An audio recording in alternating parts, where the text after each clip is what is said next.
What's up, YouTube? Hope everybody's having a wonderful afternoon. Definitely a beautiful day here in North Carolina. It's like 80 degrees and it's not even 12 o'clock yet. Today we're actually going to be working on the turbo portion of the little truck. I actually come up with a name for the truck, and I think I'm going to name it Little Frank. Chevrolet parts, Nissan parts. It's actually got Ford rear end, so thought that'd be a good fitting name for the truck. But I actually already got started and forgot to get the camera out, so I had to run back in and get it. But the only thing I done was I cut the little piece of exhaust that was actually still connected off the manifold. And go ahead and loosen these bolts. If you're going to do it like this, go ahead and loosen these bolts first, otherwise you're going to have to figure a way to hold this from spinning. I've run into a little bit of problem. You can tell I've had to grind down a little extra. These have this little knot on them, this little knot right here, and I cut off. But I'm actually going to have to grind a little bit on my steering box around in this area because it's still hitting. And I really don't want to take no more off this because I don't want to get it too off thin, which, I mean, it's still an 1/8 inch thick, but you can see where I've grinded, and I just don't want to wear that too awful thin. So let me get the tripod set up and we'll get started, or I'll continue more or less. Definitely want to cover everything up when you're grinding.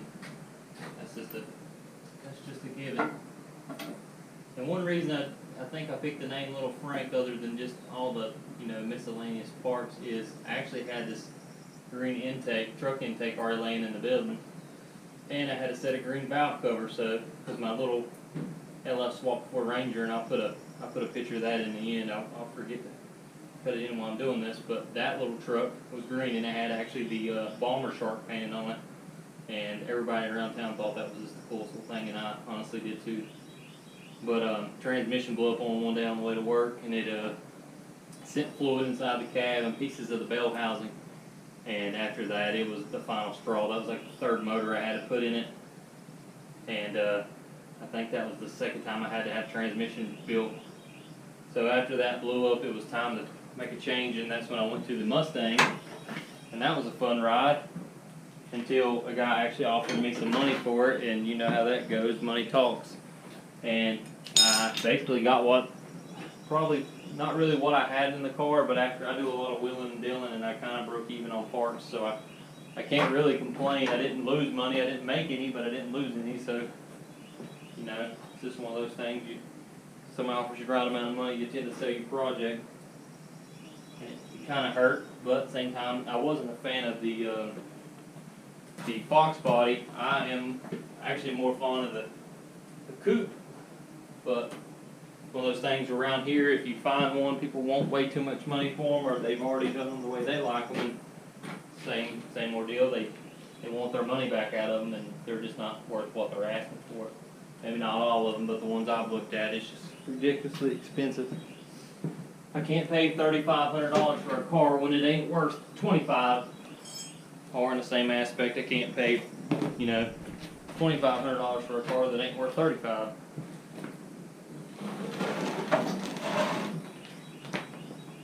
Yeah, I'll get this grounded off, and I'll show you the result of how much I took off of it. Alright, I have the first piece in. It's just a regular old elbow. It was touching right here on the power steering box, so I had to just knock it in just a little bit. Tack welded it up. Welds ain't looking too hot. Didn't realize my gas wasn't on. I thought I had turned it on earlier, but right here in the Hormach balancer, I got about 1/8 of an inch gap. So actually, when I take this off, the pipe back off to finalize welding it, I'll probably just have to tap in that little piece of pipe. I do have a V-band that's going to go on here, so it's not going to be solid welded, but they only sent me one from Amazon. And of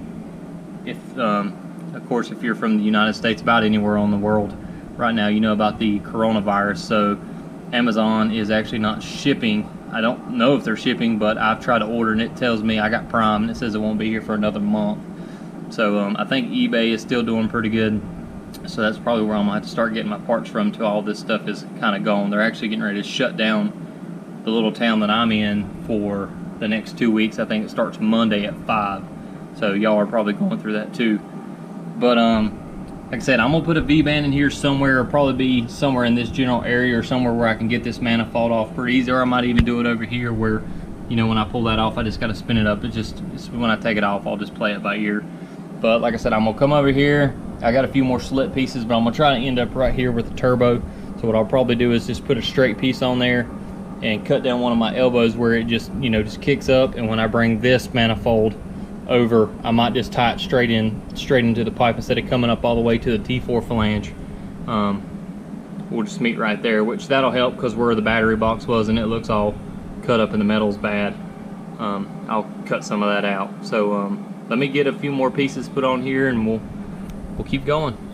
All right, I had to change my piece up a little bit. I actually took and grinded it to where it would lay back in more. So instead of coming right here and under the harmonic balancer, you can see I went back a little bit, so I got plenty of room.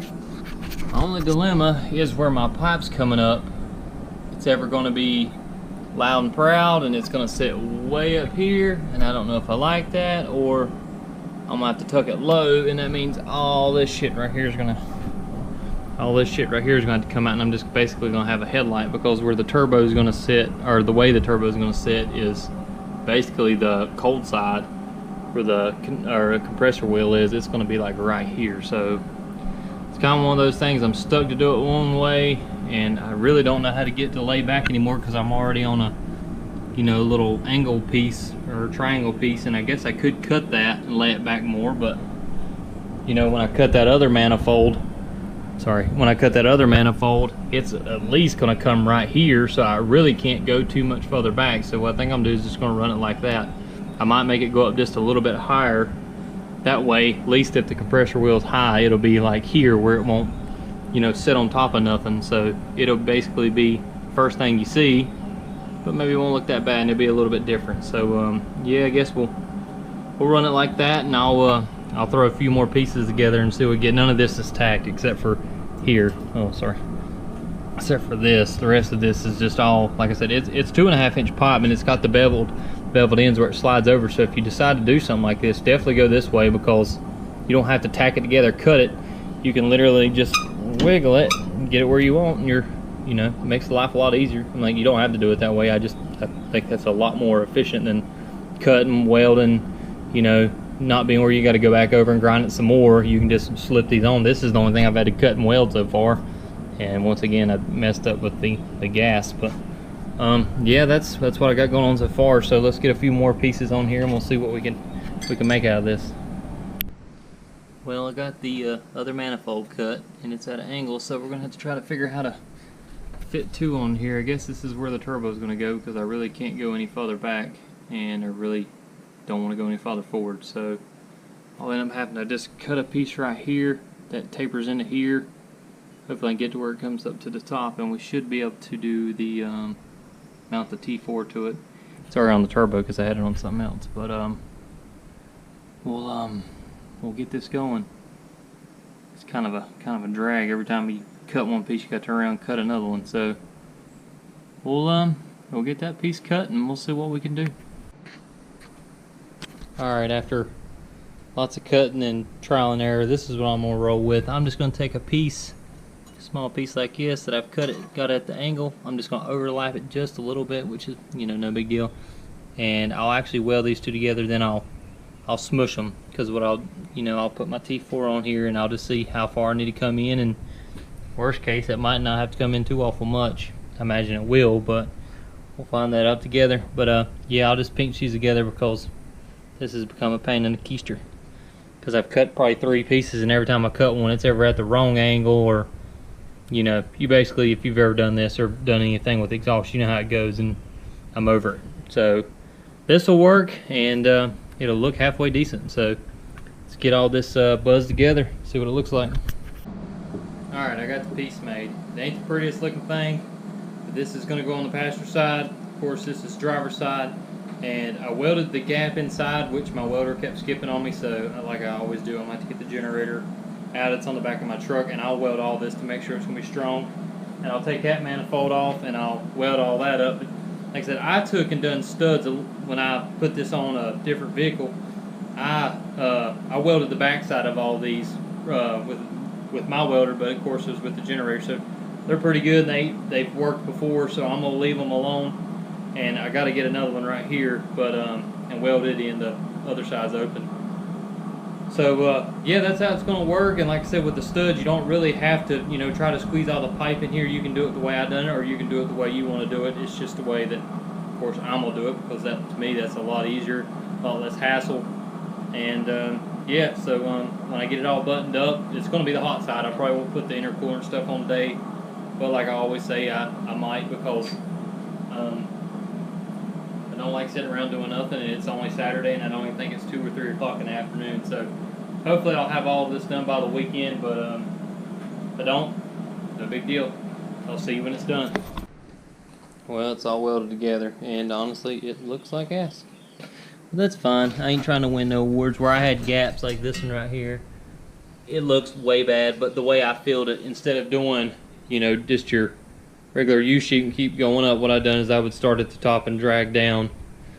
That way, I call it the wave effect, or the wave method, whatever you want to call it. That's the way I done it to fill the gap, instead of sitting there and cutting little pieces and welding in, and it's still going to look like ass, because it's not going to, you're going to be able to tell it's 2 different pieces. I just filled the gap. So to me, it's going to work perfectly fine. Some people might not like doing it that way, but I've seen way worse. Let's see, like this piece, it had a little gap, and the way this one's set, that looks way worse than it actually is. But yeah, that does look like ass.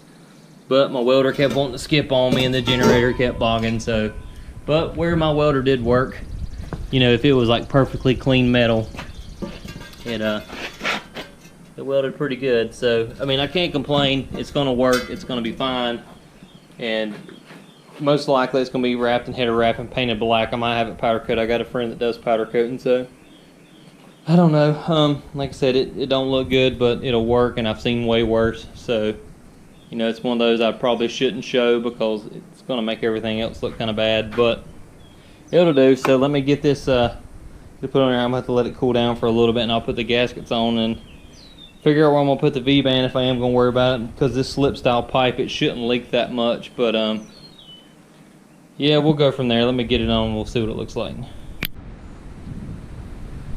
Alright, she is officially in. I'm going up losing my mind. These damn bees won't leave me alone. Went with the manifold style, which, like you said, you know, you've seen earlier in the video, just a 90 to a 45 to another 45. I don't think I'm gonna weld this right here, because this is actually pretty easy just to slide down in, and where it's made to slide over the 2.5, I think it's going to keep it pretty good, or keep it from leaking pretty good. If it doesn't, worst case, I'll take that V-band I got and I'll just make that work. And sorry if you hear the wind. It's really windy today for some odd reason. Kind of come out of nowhere.